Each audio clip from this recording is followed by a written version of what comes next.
butterfly that killed me. Chapter 1. I did not realize my life was changing that evening. If someone had stopped me on the street and said, "Remember this moment carefully. Everything will begin here," I would probably have laughed and continued walking. Nothing about the evening seemed unusual. The city was behaving exactly as it always did. Cars moved through the streets with impatient determination. People hurried past each other carrying conversations, worries, and destinations that did not belong to strangers, and I was one of those strangers. I walked without purpose, as I often did after work. Over the past few years, it had become a quiet habit, a small routine that allowed me to delay returning to the apartment where silence waited patiently every night. Some people go home to families. Others go home to conversations. I went home to quiet rooms and unfinished thoughts. At first, I believed I liked that kind of life. Actually, there was comfort in its predictability. I eventually discovered can become dangerous when it lasts too long. Because a quiet life gives the mind too much space. And the mind, when left alone, begins to wander into strange places. During those evening walks, I started noticing small things about the city. Not the obvious things people admire, the lights, the tall buildings, the endless rhythm of traffic. What fascinated me were the unnoticed details, the way two strangers could share a brief glance and then disappear forever into different directions, or the way laughter from a cafe could spill onto the street and fade within seconds, or the way people passed each other without realizing they had just crossed paths with someone who might have changed their life. I often wondered how many important moments happened quietly like that, without warning and witnesses. Perhaps that is how most lives truly change, through dramatic events, through small encounters that appear meaningless at the time. Same evening, I walked farther than usual. Air carried the soft chill that arrives just after sunset, when the warmth of the day begins surrendering to night. Streetlights flickered on along the sidewalks, stretching long shadows across the pavement. I remember feeling unusually restless, as if something inside my thoughts had shifted slightly, though I could not explain why. Without thinking much about it, I turned onto a quieter street that eventually led toward a small park. Normally, I avoided that place. It was too quiet even for someone like me. But for some reason, I walked toward it anyway. The park was almost empty. Few trees moved gently in the evening wind, their leaves talking to one another in soft, uneven rhythms. A single bench rested beneath a street lamp that had just begun glowing faintly against the growing darkness. I slowed my steps then. There was something oddly peaceful about the scene, kind of calm that makes you pause without letting you know why. But something caught my attention. At first, I thought it was just a piece of paper drifting through the air. But when it moved closer to the light, I saw the delicate movement of wings. A butterfly.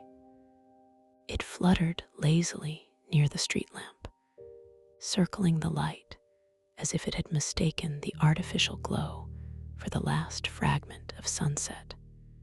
For a moment, I simply watched it, and it seemed strangely out of place in the quiet evening, fragile against the growing darkness of the park.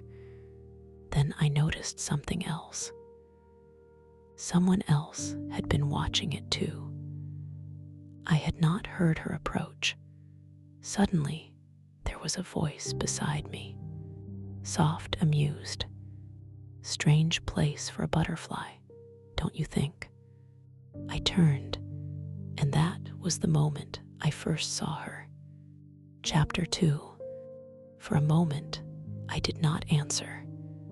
I was still looking at her, trying to understand how someone could appear so suddenly without making the smallest sound. Was she Owl? The park had been quiet only seconds before, and now this quiet felt different, as though it had been gently disturbed. She stood a short distance from me, her eyes still following the butterfly as it drifted through the circle of light. "It seems lost," she said, almost to herself. Her voice was calm, but there was a curious softness in it, as if she were speaking about something more important than a small insect drifting through the evening air. "Maybe," I replied after a moment. "Or maybe it simply doesn't care where it is." She glanced at me then, and a faint smile appeared. "That sounds like something a lonely person would say." The words were not unkind, yet they caught me slightly off guard. "Is it that obvious?" I asked. "A little," she said lightly. "You were watching it the way people watch things when they don't really want to go home yet." I smiled despite myself. Strange, I thought. There was something unusually accurate about her observation, though we had spoken for less than a minute. The butterfly continued circling the street lamp for a few seconds longer before drifting away into the darker part of the park. Both of us followed its movement until it disappeared between the trees. Neither of us spoke for next few minutes, yet silence did not feel uncomfortable.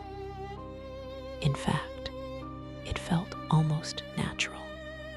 "You come here often?" she asked. "No," I said. "Actually, I usually avoid this place." "Why?" "It's too quiet."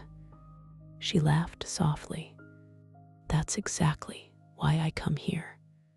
Her answer surprised me, though I was not entirely sure why. Most people preferred places filled with noise, cafes, busy streets, restaurants crowded with conversations. Parks like this one tended to attract people who wanted to be alone, or people who already were. "And you?" I asked. "Do you come here often?" "Sometimes." She sat down on the bench beneath the street lamp, brushing a few fallen leaves aside before settling comfortably. After a moment, she looked up at me. "Well," she said, "you can stand there forever if you want, but it might start to look strange." I hesitated briefly before sitting at the opposite end of the bench. The street lamp cast a soft circle of light around us, leaving the rest of the park in gentle shadow. From somewhere beyond the trees came the distant sound of a passing car, fading quickly back into silence. "My name is Liora," she said after a moment. "Elias," I replied. She repeated the name quietly, as if testing how it sounded. "Elias," she said, "that suits you." I didn't realize names were supposed to suit people. "They are," she said confidently. "At least sometimes. And mine does." Yes. Why? She studied me for a moment, her expression thoughtful. I'm not sure yet, she admitted. But it feels like the kind of name someone would have if they spent a lot of time thinking about things other people don't notice. I laughed quietly. That's a strangely specific description. You noticed the butterfly. That doesn't mean much. Actually, it does, she said. Her voice carried the same quiet certainty it had when she first spoke. Most people wouldn't even look up. For a few seconds, neither of us spoke again. I found myself wondering why the conversation felt so easy. Normally, I struggled to speak with strangers beyond polite, practical exchanges. Yet with her, the words seemed to appear naturally. Why does this feel so effortless? I wondered. Perhaps it was the calmness of the park, or perhaps it was simply the strange coincidence of two people pausing to watch the same small creature drifting through the evening air. Liora leaned back slightly on the bench and looked up toward the darkening sky. Do you ever feel, she said slowly, that life is happening somewhere slightly out of reach? I turned toward her. What do you mean? She shrugged lightly, like everyone else understands something you don't. They know where they're going, what they want, who they belong with. She paused briefly. And you're just observing. Her words felt uncomfortably familiar. Yes, I said quietly. Sometimes. She looked back at me, her eyes thoughtful. I had a feeling. The way she said it made it sound less like a guess and more like a quiet certainty. For a moment, I wondered how someone who had known me for only a few minutes could speak so accurately about something I rarely admitted, even to myself. The wind moved gently through the trees again, scattering a few leaves across the path. For the first time in a long while, I did not feel the usual urge to continue walking. Instead, I sat there beside a stranger who somehow felt less distant than most people I had known for years. We were just two people speaking quietly in an almost empty park. But looking back now, I realized something had already begun to change. I simply did not understand it yet.